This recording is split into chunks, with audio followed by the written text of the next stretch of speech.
Tuloy ang impeachment.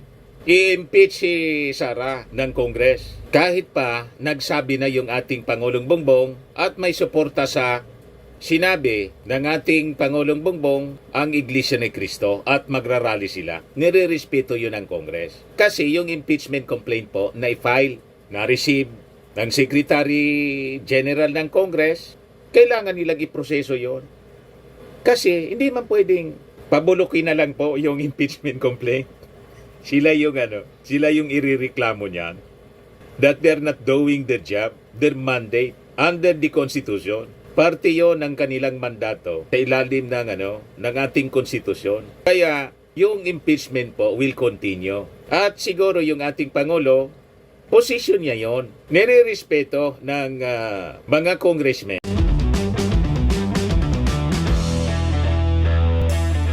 Ito naman po yung bago naming product na binibenta online.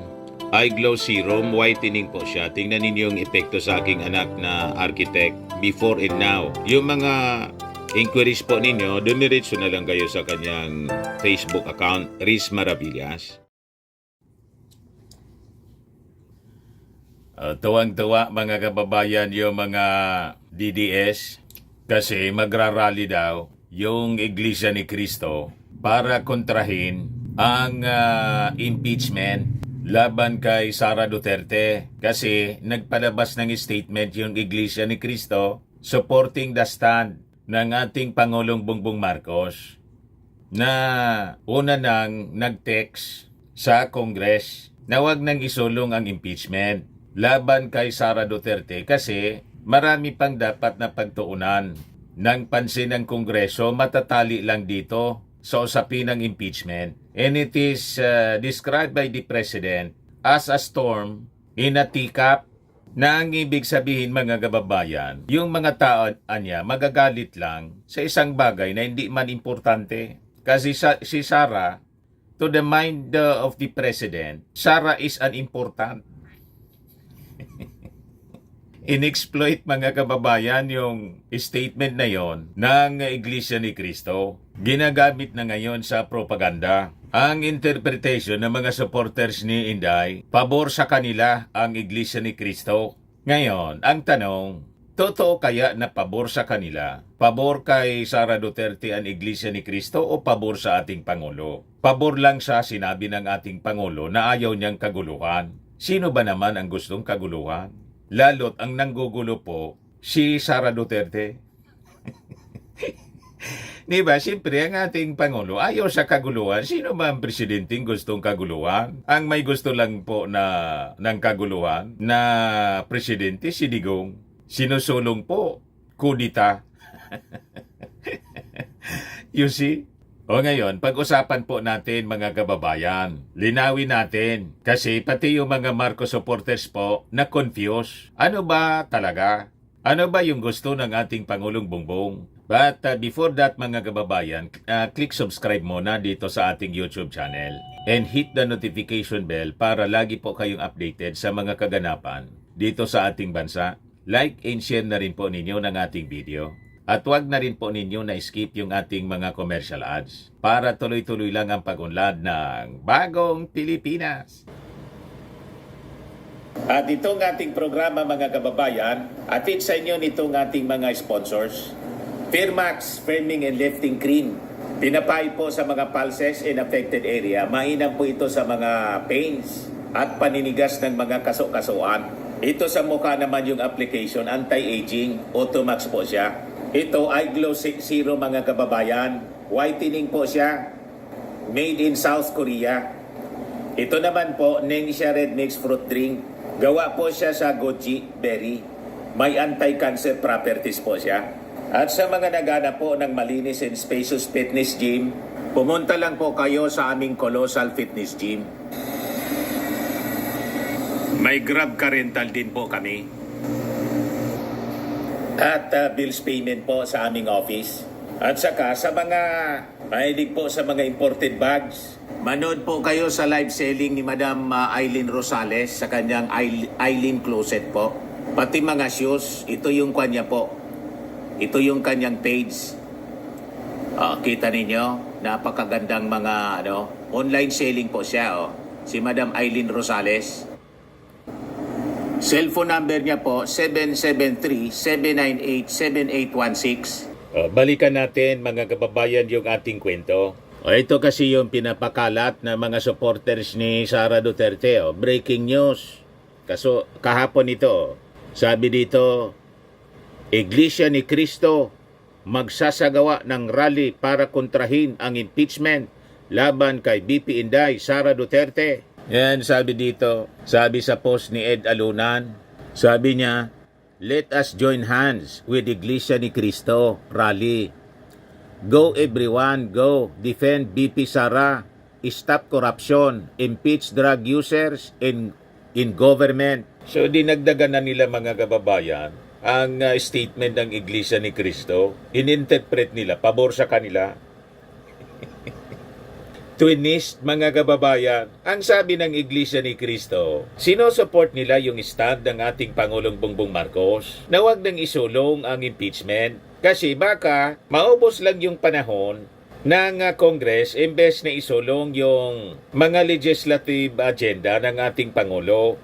And it is divisive. That is normal mga kababayan sa ating Pangulong Bongbong Marcos kasi ang platform po niya, unity. Gusto niyang pag-isahin, pagkaisahin ang mga mamamayang Pilipino. Kaya nga, kahit sinabi ni Sara Duterte na we reach anya, the point of no return. Pero yung sagot ng ating Pangulo ng hinga ng reaction ng mainstream media, never say never anya. Ganon mag-isip yung ating Pangulo. Kahit pinagmumura at pinagbantaan na siya ni Sara Duterte, open pa rin siya sa reconciliation kung if it is possible. Mabait yung ating Pangulo pero hindi man po niya didiktahan ang Congress. Alam naman yan ng mga congressmen. Pumunta yung mga congressmen doon po. May manifesto of support sa ating Pangulo. At pag isinulog po yung impeachment kay Sara Duterte, ako ang tingin ko isosupport. I mean, hindi isosupport kasi kontra nga siya po. Hindi na mag-i-insist yung ating Pangulo kasi yung iproseso mga kababayan, ang final na impeachment complaint ng minority members ng Congress, parte yun ng mandato ng mga congressmen, pati nga ng mga senador po. Narinig ko yung press ko ni Chis Escudero. Sabi ni Senate President Chis Escudero, halimbawa niya dumating dito sa amin, yung impeachment complaint ng Congress, we will act on it. We will convene as an impeachment court. Pero anya, hindi pa man kami naganda. Ganun ang mga politiko po. Abangan na lang po natin sa mga susunod na araw kung ano yung mangyayari. But to assume kung ano yung posisyon talaga ng ating Pangulo, tingin ko mga kababayan, sabi ng ating Pangulo, matapos ang pagbantaan ng Vice Presidente, ako anya ipapalag. Dapat na niya natin itong palagan. Kaya lang siyempre, ayaw naman ng ating Pangulong Bongbong na ang tingin ng buong mundo sa kanya at ng ating mga mamamayang Pilipino. Iyon pa naman yung akusasyon ng mga Duterte na siya at si Speaker Martin Romualdez ang mismong gustong ipa-impeach si Sara. Nagets na ninyo mga kababayan? Pag hindi pa ninyo nagets, iwan ko na lang.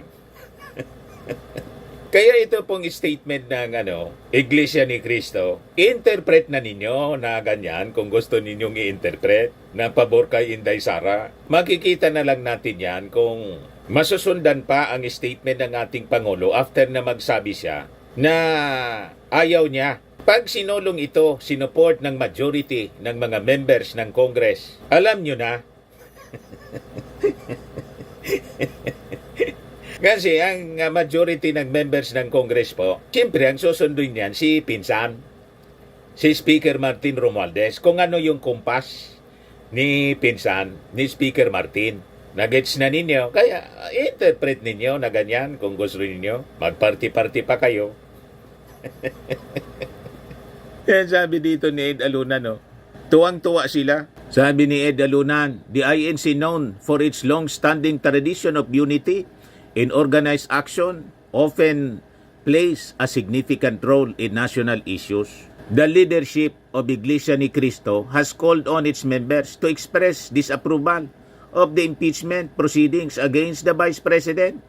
They emphasized that the government and those behind the impeachment should prioritize addressing the ongoing crisis and challenges faced by the nation. Kaya grabe po ang tuwa ng mga DDS ngayon. Kasi sabi nila sa kanilang paniwala, itong statement ng Iglesia ni Cristo, pabor kay Inday. O di, okay. Ito yung balita ng mata ng Agila, Net 25. O, sabi dyan, pag-ari po yung Net 25 ng Iglesia ni Cristo. Sabi dyan, mapayapang rally ng Iglesia ni Cristo laban sa impeachment kay BP Sara. O, ito po siya, pakinggan nga natin mga kababayan yung report ng Net 25. Sa iba pa balita, naghahanda na sa isang mapayapang pagkilos ang Iglesia ni Cristo para suportahan ang opinyon ni Pangulong Marcos Jr. na tutol sa impeachment laban kay Vice President Sara Duterte. Sa programang Saganang Mamamayan ng Net 25, inanunsyo ang ginagawang paghahanda para sa isang pagkilos. Sinangayunan ng Iglesia ni Cristo ang opinyon ni Pangulong Marcos Jr. na maraming problema ang bansa na dapat unahin ng pamalaan sa halip na ituon ang panahon sa impeachment na itinutulak ng ilang sektor. Bukod sa naunang impeachment complaint na inihain ng mga civil society group, sinulong din ng Makabayan Bloc sa Kamara ang kanilang sariling impeachment complaint. Nanindigan ng Iglesia ni Cristo para sa kapayapaan at hindi sinasang-ayunan at anumang uri ng kaguluhan na manggagaling sa kaninumang panig. Ayos? Ang mga kapatid po sa iglesia ay naghahanda na magsagawa po ng rally. Magsagawa po ng rally upang ipahayag sa lahat ng mga kinauukulan na ang Iglesia ni Cristo ay pabor. Pabor po sa opinyon ng Pangulong Bongbong Marcos na hindi sumang-ayon sa isinusulong ng ilang sektor na impeachment. Dahil maraming problema ang ating bansa na dapat pong unahin ng ating pamahalaan. Ang Iglesia ni Cristo po ay para sa kapayapaan. Ayaw po natin sa anumang uri ng kaguluhan na manggagaling sa kaninumang panig. So ayaw ng Iglesia ni Cristo daw, pabor sila sa posisyon ng ating Pangulo na wag nang isulong ang impeachment laban kay Sara. Pangalawa, ayaw ng Iglesia ni Cristo ang kaguluhan mula sa alinmang sektor. Ang impeachment po mga kababayan, democratic it is a democratic and constitutional exercise and it is part of the powers ng Congress. So hindi man po kaguluhan ang impeachment. Ang kaguluhan po ang panggugulo ni Sara at ni Digong. Kasi ginagatungan yung armed forces. Kuhanin niyo mga kababayan. O ngayon, pakinggan natin yung DCRH, si Anthony Taberna at si Jerry Baha. Ang sabi, parehas ito member ng ANC. Ito sila mga kababayan. Parehas daw itong members ng ANC. INC, Iglesia ni Cristo. Ito, pakinggan ninyo mga kababayan. Na maaaring manggaling sa kanino mang panig. So yung suporta nila sa Pangulo. Suportado nila ang desisyon pasyon ng Pangulo. ng Pangulong Bongbong Marcos na huwag magsulong ng anumang impeachment. Na Ulitin maaaring natin. manggaling sa kanino mang panig. So yung suporta nila sa Pangulo. Suportado nila ang pasyon desisyon ng Pangulo. ng Pangulong Bongbong Marcos na huwag magsulong ng anumang impeachment. At tutol sa anumang uri ng kaguluhan na maaaring manggaling sa kanino mang panig. So yung suporta nila sa Pangulo. Suportado nila ang pasyon ng desisyon Pangulo. ng Pangulong Bongbong Marcos na huwag magsulong ng anumang impeachment. So binigyan pa ng emphasis ni Anthony Taberna at ni Jerry Baha na ang suporta niya sa Pangulo. na tutol sa pagsulong ng impeachment. O ngayon, ano yung reading natin mga kababayan? Ayaw ng Pangulo kasi na lumabas dito sa impeachment na isinusulong ng minority group, ng people's organization, ng civil society groups. Kasi yun ang mga akusasyon ng kalaban. Ayaw na isipin ng mga tao, ng mga mamamayang Filipino, ang pasimuno nito, yung ating Pangulo. Bakit niya Mr. Maravillas? Sino ang may pasimuno? Malinaw po na hindi man ang Pangulo. Pero ang akusasyon sa kanya, siya ang autor at saka si Martin Romualdez, ginagamit ang mga makabayan na sabi ng mga DDS nakipagsabuatan na kay Martin.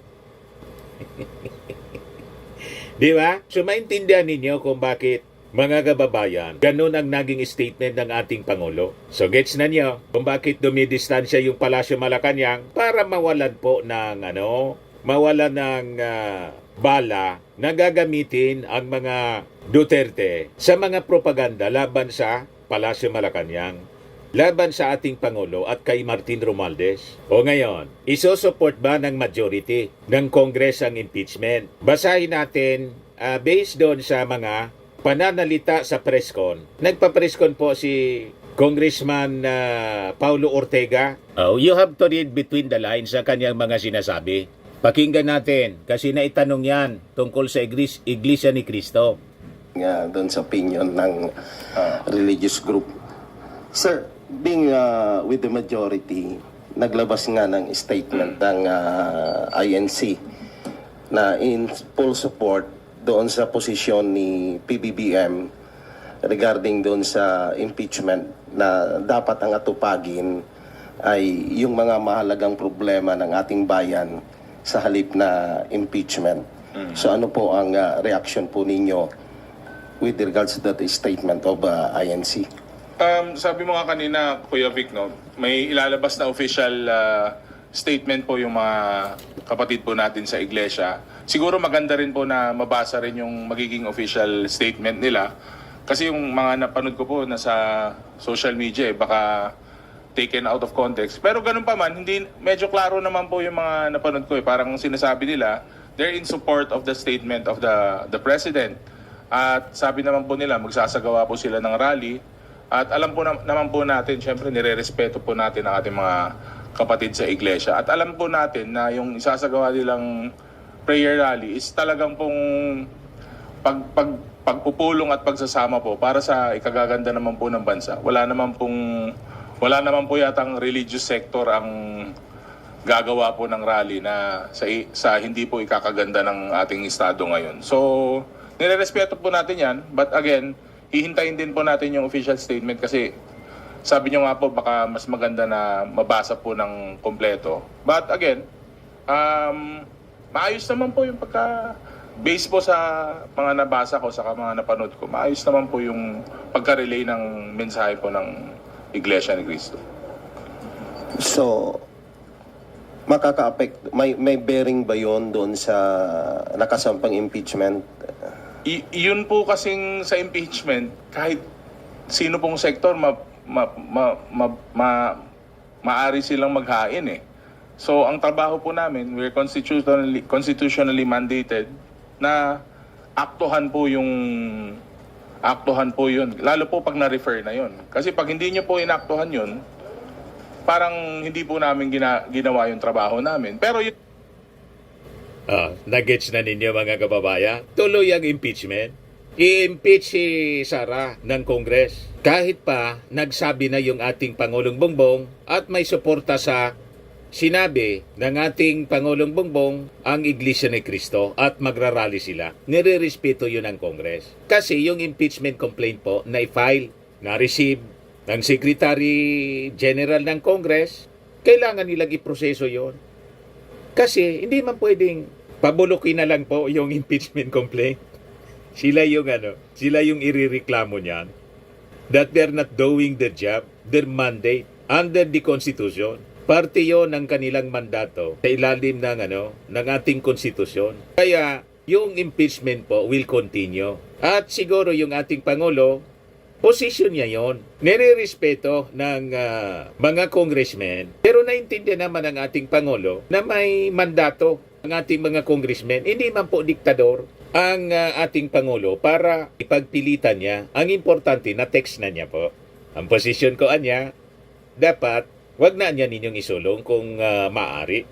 So ang hindi sinabi ng ating Pangulo, pero anya, mandato ninyo yan, alangan man pakialaman ko at diktahan ko kayo ng inyong trabaho.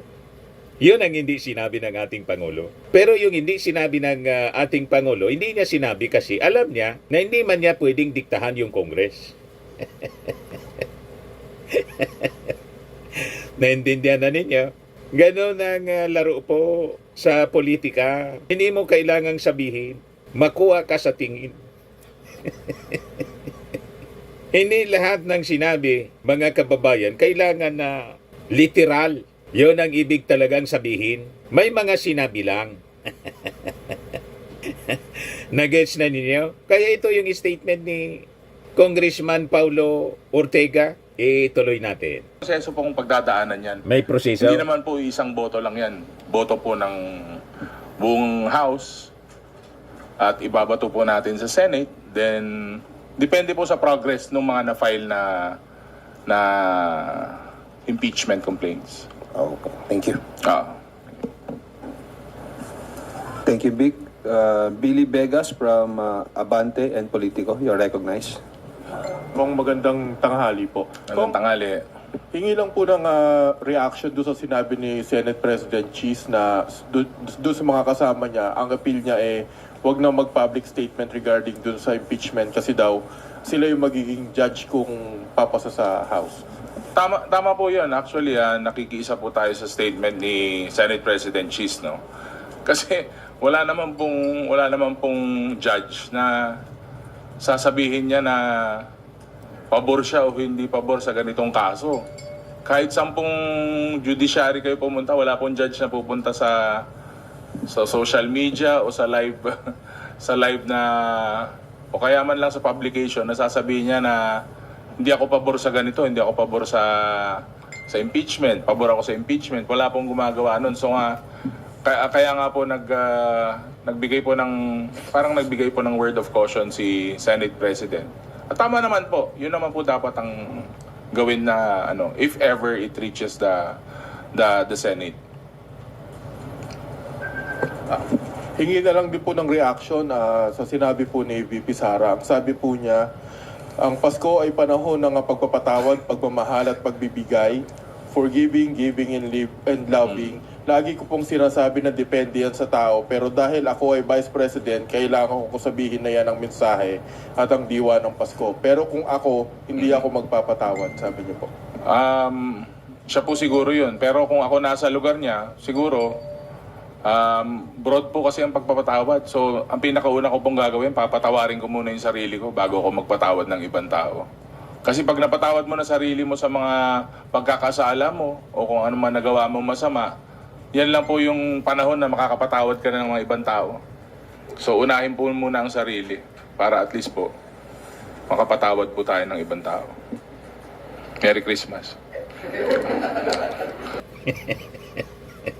Merry Christmas po daw. O ngayon, dito tayo sa kapihan ng Senado. Nagpa-press con din po si Chis Escudero. Sabi dito sa balita ng Inquirer, Escudero, Senate not yet preparing for BP Duterte impeachment trial. Di niya, Mr. Maravillas, hindi interesado yung mga, di ba nagsalita na yung mga senador? Sabi ko sa inyo, nagpaparamdam lang yon.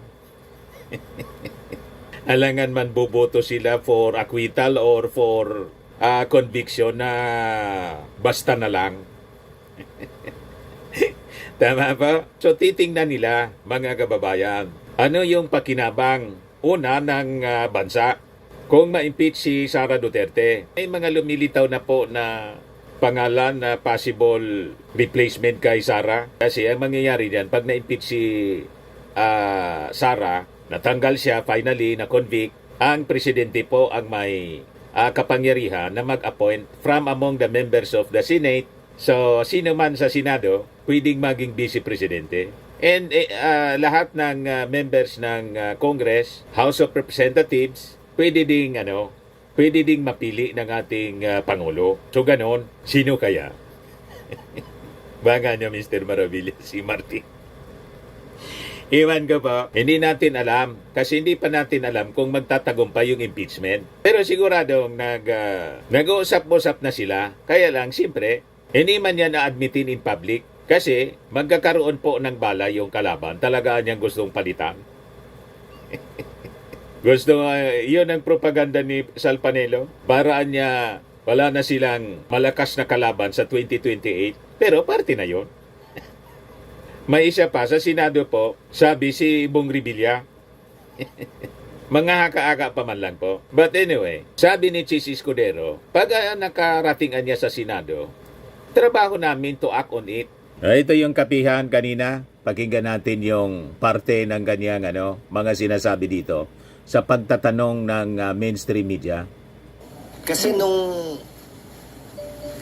may kaganapan sa House, binilang ko na agad 26 eh. Oh. So yun ang tanong, sir. Although nidin-discourage nyo yung mga kasamahan nyo na magsalita about the impeachment case against Vice President Sara, may oras pa daw po ba ang Senado at ang House para magsagawa ng impeachment proceeding? Hindi ko alam kung may oras nga ba o wala dahil kada impeachment iba-iba ang proseso. Okay lang naman magkomentaryo sa proseso, wag lang dun sa aktual na impeachment complaint at allegations kaugnay ng impeachment complaint na naihain na. Hindi ko pa nga nababasa yung complaint. Hindi ko kayang sabihin kung may oras, pero anumang trabaho ang ibabato sa Senado, susubukan namin gampanan dahil tungkulin namin yun. Nadinggin anumang kasong iyahain sa amin. Pero kung susuriin nyo yung mga nagdaang panahon, halimbawa yung impeachment complaint kay dating Chief Justice Corona, ang timetable nun ay nagsimula o naihiyain sa Senado ng Disyembre, natapos, kung hindi ako nagkakamali, ng dulo ng Abril. O bandang Mayo na, kaya lang yung taong yon walang eleksyon. So, iba-iba. Iba-iba yung timetable. So, hindi ko kayang sagutin kung kakayanin pa nga ba o hindi. So, ang tanong, kahit ba naka-adjourn yung session, naka-break ang session, pwede bang magpatuloy yung impeachment proceedings? Oo. Dahil hindi session ito. It is a different animal. Hindi ito session tulad ng session namin kung saan kailangan nagsesesyon din ng Kamara. Ang impeachment proceeding ay unique na proseso na hindi saklaw at labas sa ordinaryong sesyon ng Senado kung saan kailangan nagsesesyon din yung aming counterpart sa Kamara de Representantes. Kung, may malaking kung, yan ang pagpapasyahan ng impeachment court. So sir, dalawa na yung impeachment complaint na na-file sa Kamara. In case makalusot sa Kamara, aakyat sa Senado, and then magiging impeachment court yung Senate. So, this early ba na pag-uusapan na at may mga initial preparation na yung Senate? Wala. Sa ngayon, wala kaming initial preparations dahil sang-ayon sa rules ng Kamara na yan pa yata yung ginawa kong rules noon, no? Ako'y miyembro ng Kamara. At sinang-ayunan ng Korte Suprema sa ilang desisyon nila sa mga nagdaang impeachment complaint. What will govern the procedure or process in the House is the filing. So pag ito'y inendorso ng wala sa 1/3, susundan na nito ang proseso sa Kamara. Pag ito'y final ng may 1/3, diretso sa amin. Since ito'y final ng hindi umabot sa 1/3, it governs. So may prosesong susundan yan sa Kamara bago makarating sa amin. Senate. At medyo hindi ganun kaikli yun. Ay, okay. Okay, RG. This is a hybrid hypothetical question because maikli na yung nabanggit mo yung calendar. Kung mapadala yon in theoretically like the end of January, pasok pa yun sa session ninyo, but there is a campaign break by the first week of February. So what happens in that situation? Ano implication? Trabaho ng Senado, dinggin yun kung i-file sa amin. Pero ulitin ko, desisyon ng impeachment court, mayoriyang boto, hindi 2/3, hindi 3/4, kung ano ang gagawin kaugnay ng schedule ng hearing. Gaano kadalas ba ito? Ilang araw ba ito at ilang oras habang break o habang may session kami? Pangalawang dapat tingnan at pag-aralan at suriin din, kapag ka ito'y inabutan ng sa anumang stage, hindi pa nare-refer sa amin o na-refer na sa amin ng pagpasok ng 20th Congress. Tanong ang ibibitawan ko, katulad ba ito ng ibang bill na kailangan magsimula uli? Back to square one. O magsusurvive ba ito ng 19th Congress at tatawid sa 20th Congress? Isa yon. Kung mangyayari yan, kung mapafile nga sa amin, isa yun sa mga dapat na naming tingnan. Suriin at pag-aralan. At tiyak ko, may magko-question sa korte niyan dahil unique at makabagong proseso ito. My next question, kasi there is nothing in the Constitution or there is nothing in your rules that contemplates such a scenario, yung parang crossover between Congresses. Wala, pero logically, kung yan ang nangyayari sa bill, bagaman hindi ito bill, panibago na ang komposisyon ng Senado. Panibago na rin ang komposisyon ng Kamara. May mga nagsasabi nga, minsan, nanalo naman yung mga re-electionista. So lahat nung nasa dating Kongreso, sila pa rin yung nasa bagong Kongreso, pero sinimulan pa rin yung proseso ng pag-file at pag-approve ng bill. Minsan, isa o dalawa lang ang pagbabago ng komposisyon ng Senado man o ng Kamara. Pero sinimulan pa rin sa simula dahil nag-iisang pagbabagong yon, sapat na raw yon para simulan muli ang proseso. Ulitin ko, ayokong pangunahan, pero isa yun sa mga dapat tingnan, suriin at pag-aralan ng mga dalubhasa sa batas. Kasi there's also nothing in the Constitution or in the rules prescribing a timeline for the impeachment court to dispose of an impeachment case. Parang wala ko lang ganun sa House meron, pero sa inyo wala. Nakalagay, day to day, sa araw-araw hanggang matapos. Actually, yun ang nakalagay sa rules namin, Ito'y dapat dinggin hanggang matapos sa araw-araw. Kaya kung maalala mo nung nagdaan, araw-araw talaga yung hearing. Lunes hanggang Huwebes pa nga yata. Kasi yun ang nakalagay sa rules. Pero yung rules nga, mababago yon sang-ayon sa gusto ng mayoriya. Sa ngayon, ang rules namin yun ang nakalagay. Araw-araw na didinggin hanggang matapos. Pero siyempre, yung definition ng araw-araw nung nagdaang impeachment court, hindi naman Lunes hanggang Linggo. Hindi naman talaga araw-araw. Sa rules namin. So, sir, Kaya pwedeng baguhin ng impeachment court yan kung sakasakali. Okay, but paano naman yung mga kasama ninyo who have to campaign?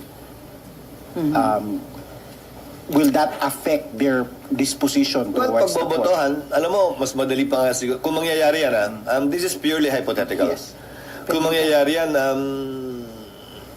pagbobotohan yan ng mayoriya ng Senado at sa parte ng mga re-electionista, hindi ko alam kung paano nila titingnan to. Mas madali bang pangampanya to? Hindi nila kailangan mag-ikot dahil tiyak ko, televised, at susubaybayan ito? Exposure. O mas gusto ba nilang lumabas? Hindi ko alam talaga. And ayokong gamiting basehan yan o ayokong gamiting opinion yan kung ano ang mangyayari at pagpapasa ng Senado. So, hindi ko trabahong pangunahan ang magiging desisyon ng mayoriya. So sir, libreng exposure pero depende sa kanilang magiging performance sa impeachment trial. Again, depende. Sa magiging pasa ng mayoriya, 7 ang incumbent na re-electionista sa ngayon. Pero sir, ano yung general sentiments ng mga senators? Kasi ilan yung mga nakakausap namin hanggat maaari, ayaw din nila na magkaroon ng impeachment. Well, ang political na prosesong alam ko sa Pilipinas ay dalawa lamang. Eleksyon at impeachment. Pag sinabi mong political process, may kanya-kanyang opinion tayo, nagkukumbinsihan tayo, magkakaiba tayo ng pananaw, at tiyak ko pagbumulan ito ng pagkakahati-hati natin. Sino ba naman ang may gusto na maghati-hati tayo at magkaroon tayo ng mainit na debate at hindi pagkakaunawaan tulad ng isang halalan? Wala naman din siguro may gusto yun. May gusto nun. Pero legal na proseso yan, alternatibong paraan yan para mapanagot ang ating mga opisyal na nasa saligang batas. At wala kaming kontrol kung yan ay mangyayari nga o hindi. Basta gagampanan ng Senado ang trabahong iaatas sa amin. Sir, dun sa inyong i-adapt na rules, it's either i-adapt nyo yung existing or kaya magkaroon kayo ng amendments. Isa ba dun sa pag-uusapan nyo kung kailangan nyo magsuot ng robe o talagang yun under the Constitution? Wala sa Konstitusyon yung pagsusuot ng robe, pero dahil nasimula na yun, malamang yun na rin yun. At siguro isa na yun sa pinakamaliit na issue na kailangan naming pagdaanan at malampasan. Kasi Kung may- pagsusuot at kung anong kulay yun. Maliit na bagay na lang siguro yun. Kasi may concern Senator Nancy dun sa kulay, sir, ng robe. Anyway, Mean? Sir, balik lang ako dun sa mga re-electionist. Hindi ba parang lugi sila, sir, kung matuloy itong impeachment? Hindi nga sila masyadong makakaikot, sir. Hindi ito question ng lugi o lamang. Question ito ng legal na proseso tungkulin na dapat gampanan ng Senado kung mangyayari nga. At hindi rin para sa akin sabihin lugi o lamang sila dito. Pagdating sa trabaho at tungkulin, lamang man o lugi, dapat namin gawin at gampanan yon. Kita ninyo, gagampanan ng Senado. Kasi trabaho nila yon, di man nila pwedeng talikuran. O ngayon, para ma-acquit si Inday, kailangan niya ng 8. Para ma-convict at matanggal si Inday, kailangan po 2/3. 16 senators ang dapat. O ngayon, yun ang siguro makikita natin kung makakakuha po ng majority support ang impeachment para ma-convict at matanggal si Sara Duterte bilang Vice Presidente. Depende yan mga kababayan sa isasalang na mga ebidensya. Pag nakita siyempre ng mga senador na malakas ang ebidensya, malamang sa malamang i-convict mga kababayan si Sara Duterte at kalimutan yung alyansa other than yung 4 na mga hardliner. Si Amy Marcos, si Bato, si Robin, si Bongo. Huwag na nating asahan yon. Tama ba? Pero yung mga nagsalita pa na parang pabor kay Sara Duterte, hindi mo po yon hindi natin yan masabi. Makikita natin yan mga kababayan kung saan yung kiling ng mga mamamayang Pilipino. Base sa mga ebidensya, pag nakita ng mga senador, pag inakwit natin na niya ito, unang-una, kalaban pa natin ito sa 2028. Pangalawa, masisira tayo sa publiko. Masisira yung ating karira sa politika. I-convict na lang natin kasi doble benefits. Wala na silang kalaban, nabawasan yung kanilang kalaban sa pagka-presidente. Pagkatapos, bumango pa sila sa ating mga mamamayang Pilipino na galit na po sa mga Duterte dahil sa mga pagbabanta sa ating Pangulong Bongbong. Yung ating Pangulo, siyempre, hindi na lang kikibo. Nagets na ninyo? Sa mga naghanap ng malinis and spacious fitness gym, pumunta lang po kayo sa aming Colossal Fitness Gym. We also offer Grab Car Rental with our brand new 2023 model ng Toyota Innova. We also accept booking for those who are planning to travel via PAL, Cebu Pacific, and other airline companies, local and international, and bills payment for Meralco Bills, PLDT, Aleco Bills, etc. Ang Colossal Fitness Gym is located at 3rd floor Security Bank Building, Landco Business Park, Legazpi City, Albay. For inquiries, look for Chilon Maravillas. Contact number 0966-802-0949. Yan yung aming Innova. Lagi na pong matao sa amin. Pati mga foreigners po, tingnan ninyo. Mga British tourists sila. Ang lalaki ng katawan na, mga kababayan, nag-gym sa amin. Ito naman po, Indian National. Ito mga mga European sila. Ito naman yung bago naming product na binibenta online, Eye Glow Serum. Whitening po siya galing sa South Korea. Tingnan ninyo yung epekto sa aking anak na architect entrepreneur, Riz Maravillas. For inquiries, look for Riz Maravillas on FB. Ito naman po, Firmax Firming and Lifting Cream. Pinapahid po ito sa mga pulses and affected area. Mainam po ito sa mga pains at paninigas na mga kaso-kasuan. Ito po, Automax Radiant Serum. Sa mukha naman yung application. Anti-aging po siya. You will look 10 years younger than your age. Sa mga cancer patients naman po, baka lang gusto ninyo itong itry. Nengxia Red Mixed Fruit Drink. Hindi man po siya gamot, food supplement siya. Kaya lang, gawa siya mga kababayan sa goji berry. Yung goji berry may anti-cancer properties. Yung mga inquiries ninyo, dumiretso na lang kayo sa aming messenger sa Facebook para masagot namin agad. Ayos po, ako po si Dante Maravillas. Bye-bye. God bless.